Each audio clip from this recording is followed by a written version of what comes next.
These games are weird. I like them, and at the same time, I don't. Hey there, you beautiful people. Today's topic is Pokemon Brilliant Diamond and Shining Pearl. Before that, however, consider supporting me to receive weekly Nintendo videos like this.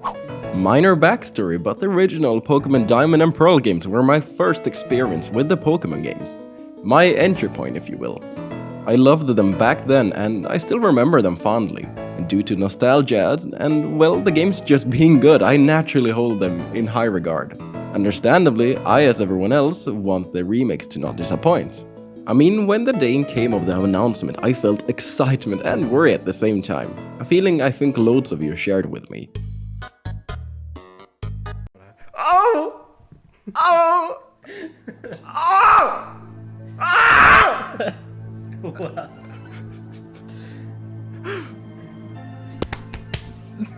Så glad.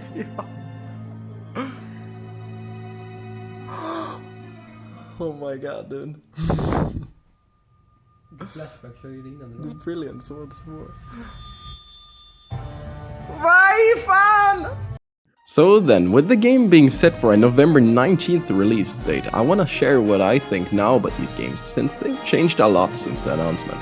Lightly touching on the gameplay, I think the decision to keep it traditional in a sense, or faithful as they say, is totally acceptable.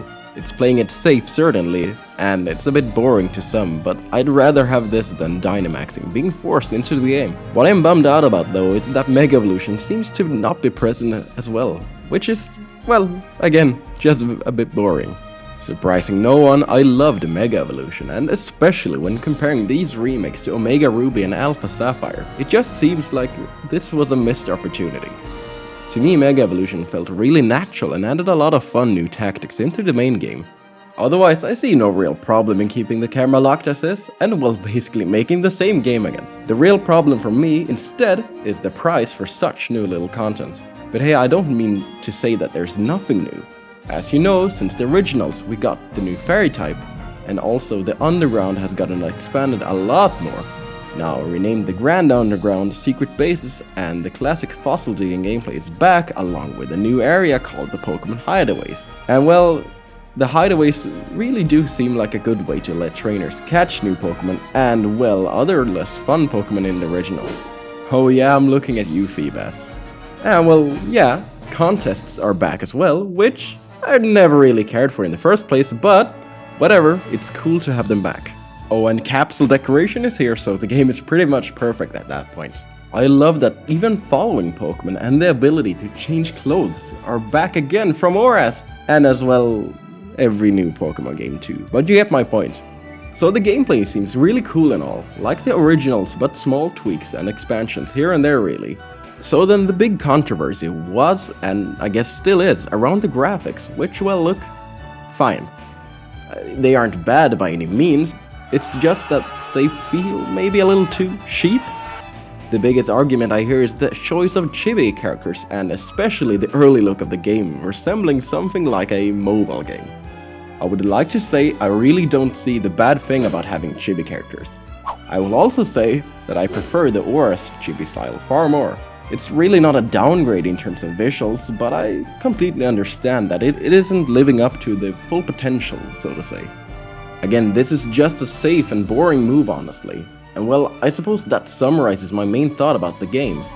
They feel safe more than anything. They don't take the risks we all wanted to see, I suppose.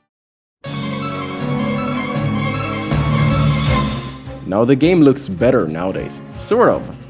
They changed a lot of the shading, color saturation, and a few models. Of course, this isn't a big jump to a more fully 3D realized world people hoped for, but it's at least a sign of quality control, which I feel good about.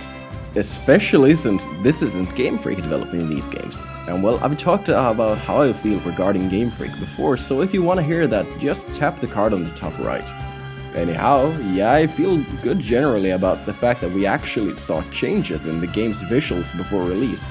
The developers Ilka have a chance to really prove themselves, I think. To touch again on the topic of pricing, it's way too high of a price. Mainly I'm just comparing these games to what came up before. That being of course ORAS, Heart Gold and Soul Silver, and Fire Red and Leaf Green.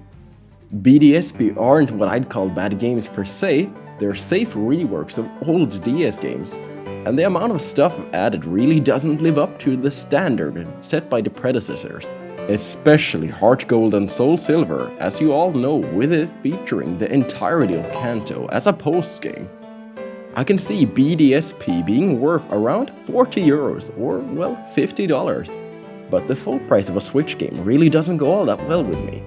This being the case since no time essentially had to go into writing a new story or new dialogue. Luckily I got my pre-order in already and at a slight discount at that, but this still feels like a bad move in terms of fan appeal.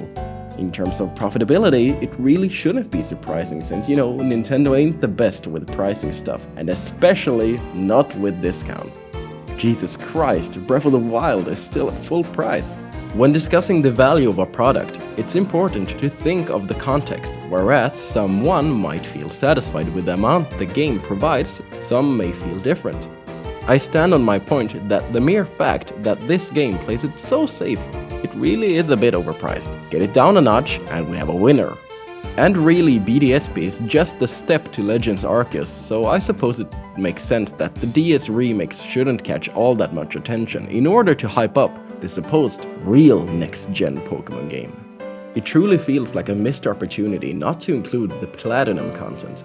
Or well, there was that one girl NPC that people spotted from Platinum, but yeah, these are first and foremost Diamond and Pearl remakes, unfortunately.